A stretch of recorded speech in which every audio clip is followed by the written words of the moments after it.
All right, sports fans, how's everybody out there doing? William Martin coming at you one more time here on YouTube with another edition of the 300 Pounds of Sports Knowledge Podcast.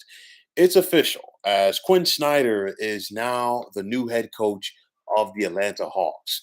The Hawks and Snyder had been in discussion on him becoming the franchise's next head coach following the firing of Nate McMillan last week. Snyder has a solid track record at the NBA level, which includes winning 372 games over 8 seasons as the head coach of the Utah Jazz, while also taking that franchise to the postseason 6 times.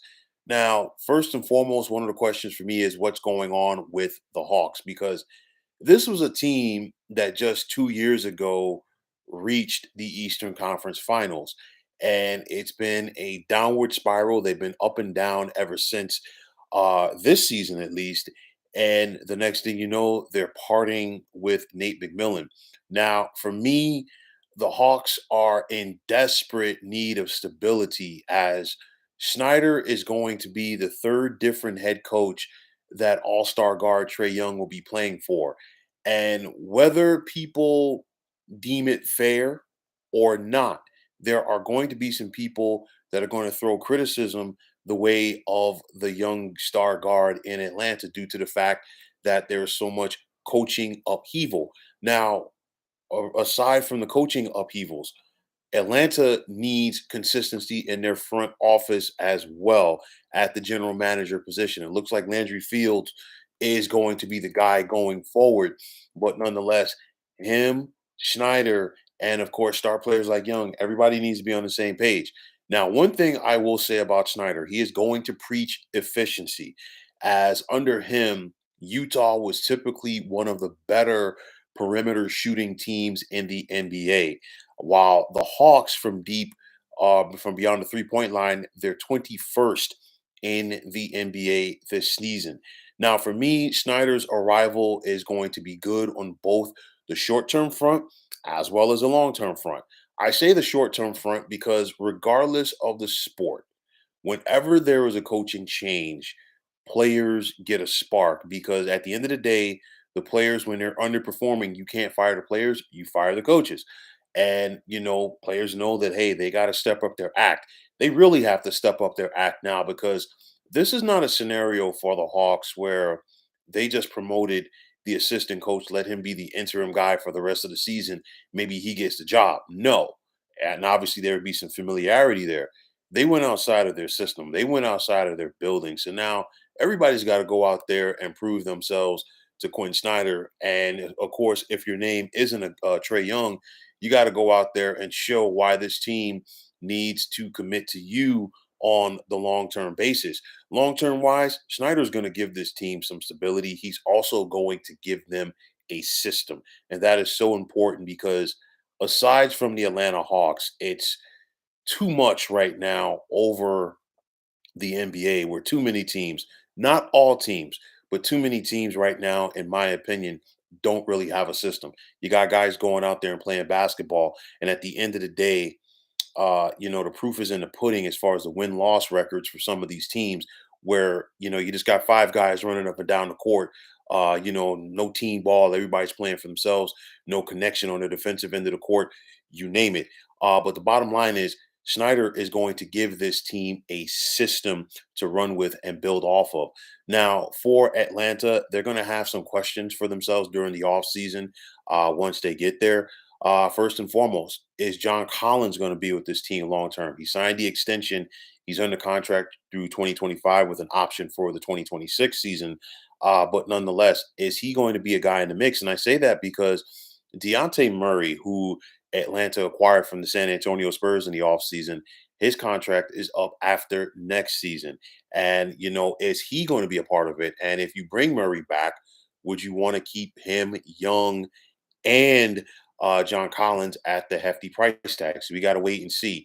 The Hawks have to find out who they are as a team. And I think right now, there's an opportunity for them to make a push. Atlanta came into play today with a record of 31-31. They're eighth in the East. And obviously, you want to get to that sixth spot to avoid the play-in tournament. So you got a Brooklyn Nets team who's starting to slide, which is expected following the trades of KD and Kyrie. They're down to 6 now.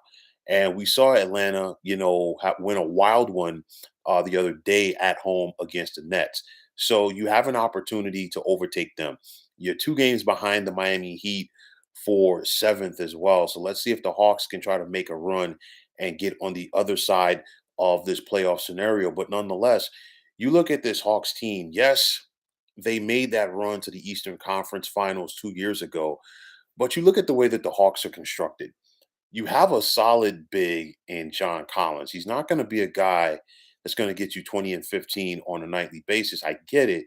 But at the end of the day, this Atlanta team is structured and built from the inside, from the outside in, excuse me. And it's a scenario, you look at the top teams in the East. You got Milwaukee, you got Boston, you got Philadelphia.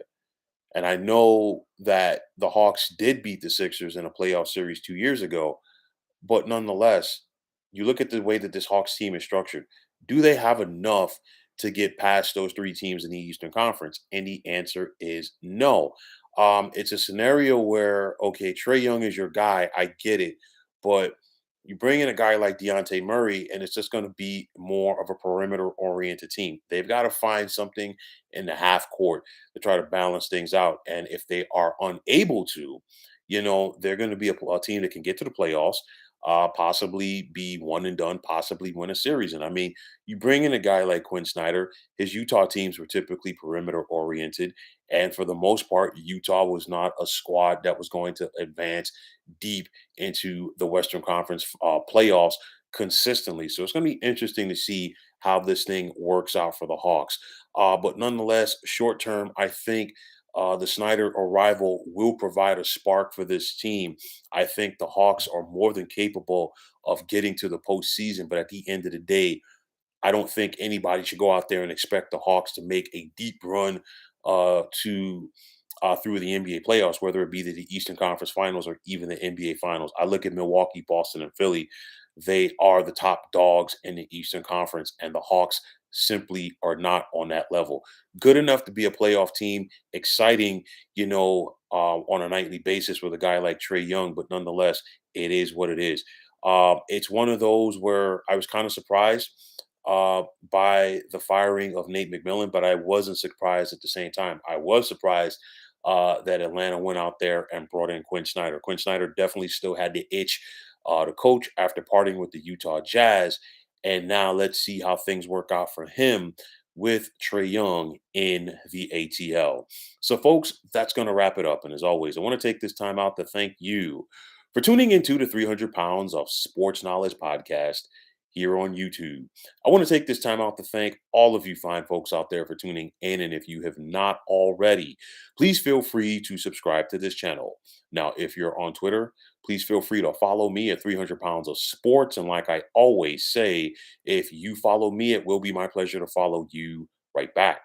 There's also the sports discussion group on Facebook at the Sports Depot 365. Now you can check it out. Drop a line and be a part of one of the better sports debating sites going on social media. So, once again, fine folks, my name is William Martin.